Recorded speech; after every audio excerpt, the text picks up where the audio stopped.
I'm here talking to Jim Chorley about the release of Let the Truth Be Known. Let the Truth Be Known is a powerful statement. What does it mean to you, and how does it shape the themes of the record?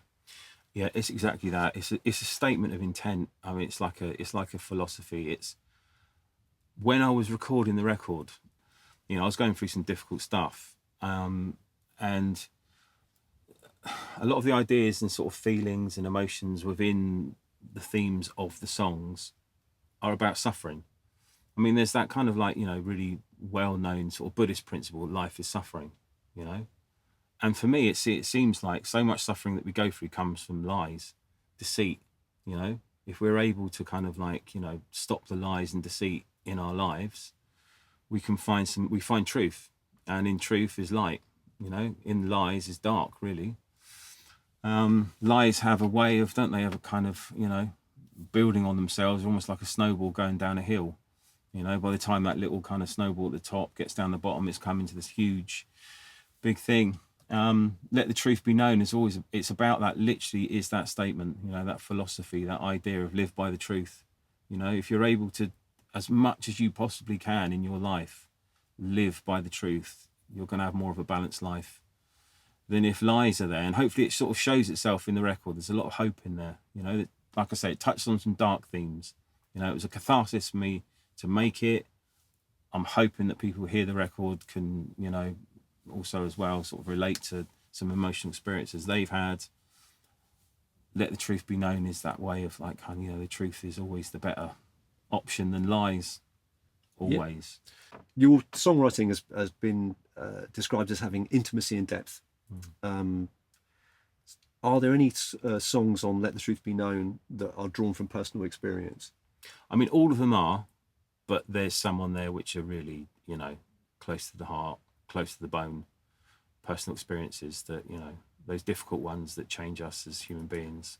And they were written during the process of making the record? Yeah. There was a few that were written during the process, and there was one particularly called Time to Learn, which was written as I was actually recording the song. I was really wrestling with a guitar part and needed to take a break, you know, and thought, you know, I need to listen to some music. I mean, all throughout the record, I didn't listen to any music to get any reference points. Stuck on a Nick Cave record. I don't think I even got further than 3 or 4 lines into it, and immediately I started feeling, as a songwriter, you know when there's a song brewing inside you, you know, and I started getting some ideas, turned the record off, the Nick Cave record off, and got working on this song that became called Time to Learn. And it's all about facing yourself. Yeah. You know, it's all about coming to terms with when you're going through those really difficult parts in your life. That difficult part that I was going through. In this song, is this the one where is God mentioned? Like you're calling out to God? I don't think so in that. I think I'm more calling out to myself. Yeah. Yeah. I mean, there's a part in there where it says, I've never learned how to love. I've never known how to love myself. Yeah. Now's my time to learn. Yeah. So that's what it hangs on.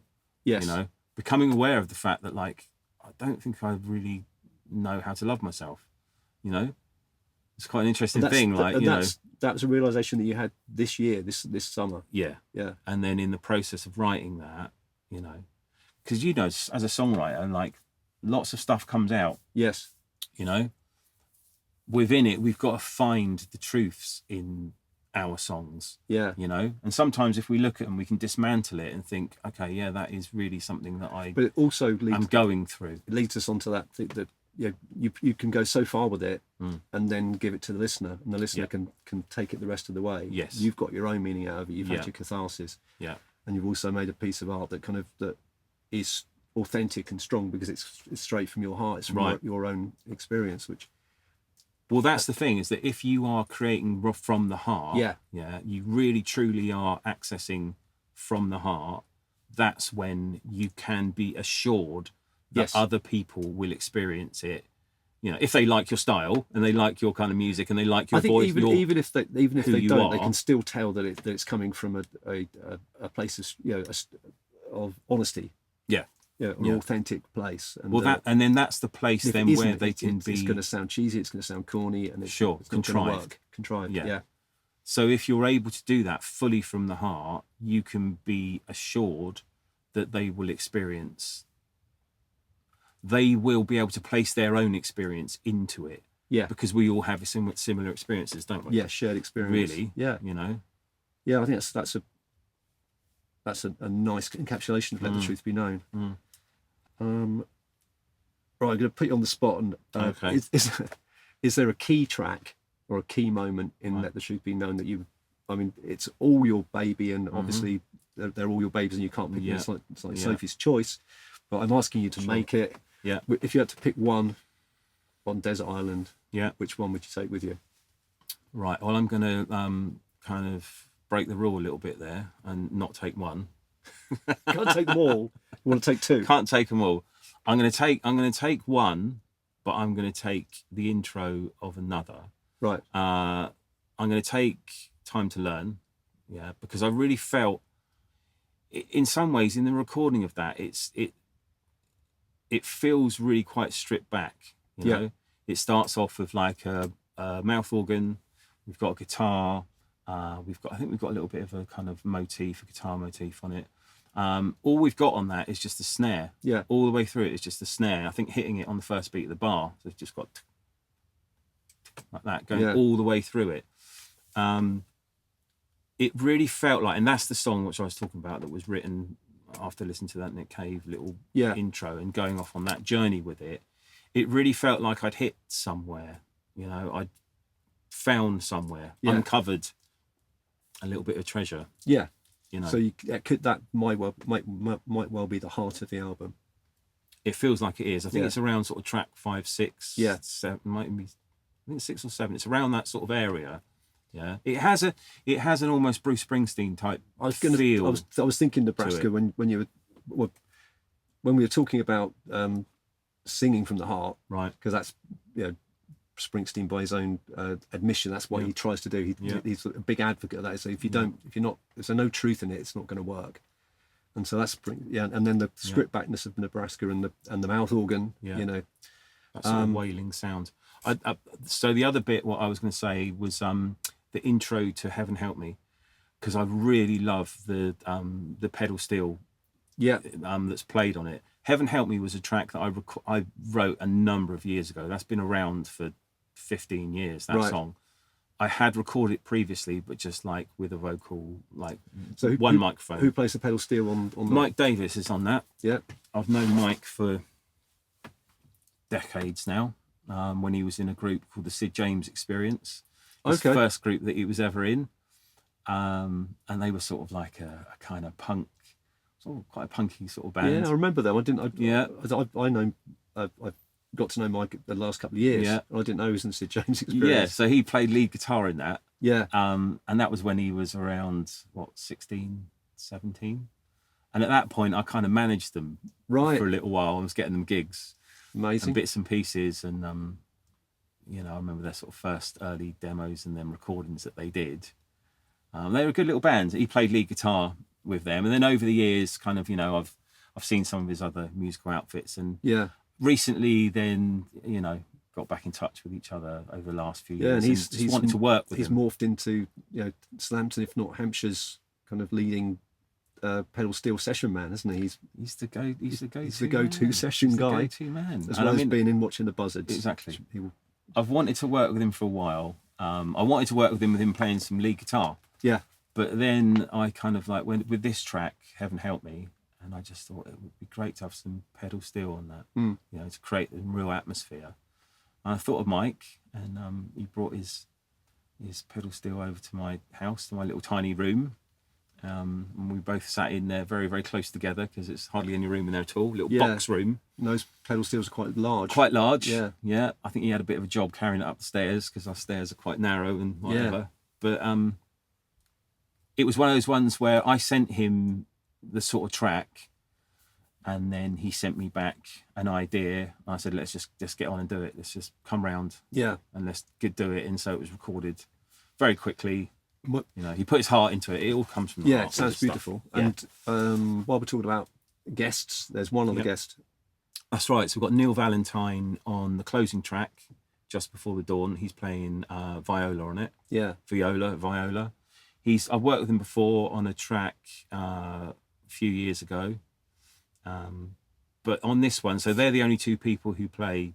So I play everything else on the record, apart from Mike Davies on pedal steel and Neil Valentine on the closing track. And again, I sent him I sent him. I think a bit of an idea, a bit of a rough melody motif that I had on the guitar. That closing track is one of the most haunting pieces on the. I think it's a lovely way to end it because it's so kind of subtle and almost kind of classical, and it's kind of it's coming from a classical kind of place as well as being folky. Yeah, it was interesting the way that song was written actually, because it was one of those ones where I'm not a guitarist. I mean, I play guitar, and I know my way around the guitar, but I'm not a guitarist. I'm a songwriter, really. And it was really interesting. The writing of Just Before the Dawn happened when, again, a really difficult sort of emotional stuff was going on. And anybody out there who's a songwriter, you'll know this, Pete. Sometimes when we're going through shit, we pick up our guitar and we just noodle on it for hours because it gives us catharsis. That's right. And that's what I did one time. I just picked up one of my guitars, an old battered, those like sort of school guitars, those sort of classical ones, those real shit ones, But I had one of them and I really liked the feel of it because it felt really old.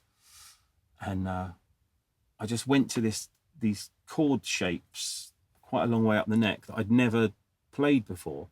And it was like, that sounds really great. And then the next chord, and it just sort of like wrote itself. It's very odd. One of those very odd ones that you get. Yeah. Those ones that you've never played that before, but that sounds really... And then, the lyrics just sort of naturally came out. Yeah. It wasn't trying to force it. It was a real... And do you know that was happening? Thought this would be good as the last track. I mean, how did you order the tracks? So again, what I did with it is that I went with a real open mind about what I was going to record. I didn't think to myself, this is the sequence, or I want to record this one. I literally went to my song book, which there's many songs in there. Yeah. And just thought that needs recording. I need to do a recording of that. Yeah, Before the Dawn. Yeah. It is made to be the closing track. Yeah. As the tide. Mm-hmm. Changing the tide. Yeah. The turning of the tide. Waiting for the tide to change is the beginning. Waiting for the tide to change. That's the first track. A ready-made opening track. Yeah. Everything else kind of full, and then you've got your key track in the middle. It's got a nice shape to it. It's got to be said. Yeah. Well, that came about also as well. I mean, that's interesting you saying that. That came about from like all those years of listening that we do. Yeah. All those years of listening to records, an album, where you go from start to finish. And if that artist has spent a lot of time sequencing that track, that album, it as a long time listener. So didn't we say that like either track 6 or 7, maybe it's like as you flip it over, maybe it's the first track on the B-side. on the B yeah. It's got to be a strong track. So to start the journey again. And so I think Steve Lamack he had a feature on his show where I think it was track 7. Right. He just played track 7 off albums, and they were always write in or email in at home if you know what number it was. It could be 6 or 7, but yeah. So just to kind of like just further illustrate that is that because of all of the years of listening to full records, full albums, it becomes so ingrained in you what works and what doesn't work. And so when I'd recorded all these tracks, it's like, right, okay, now the fun part is putting that jigsaw together and trying to find out how to sequence it, and then drawing on all of the records that I've listened to for decades and decades, thinking, right, you've got your opener, like we just said, your closer, that takes the end track, really. Yeah, you want your listener to light be... and shade. You want to go down about track 3. You want them to feel satiated by the end of it. Yeah. And not bored with the same pace and the same key. Yeah. Yeah. It works really well. I've got one more question for you. Yeah. And it's a killer as well. Okay.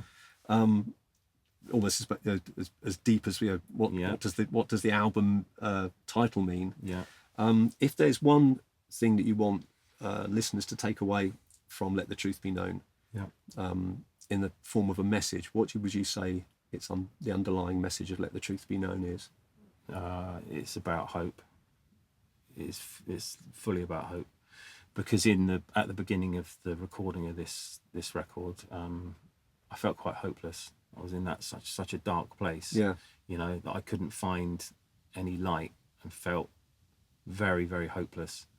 And so I would hope that the listener can be entertained, of course, because that's the job, is that you know, the listener is entertained by what they hear, of course. But in regards to deeper places, I hope that they're inspired. I hope that they can see themselves in some of it, and then see and find hope, you know, because there is hope. There's always hope, you know, and that's what the title's all about. Let the truth be known that there is hope. Live in the light, you know. Yeah. Thanks very much. Cheers, Pete. Fade to black.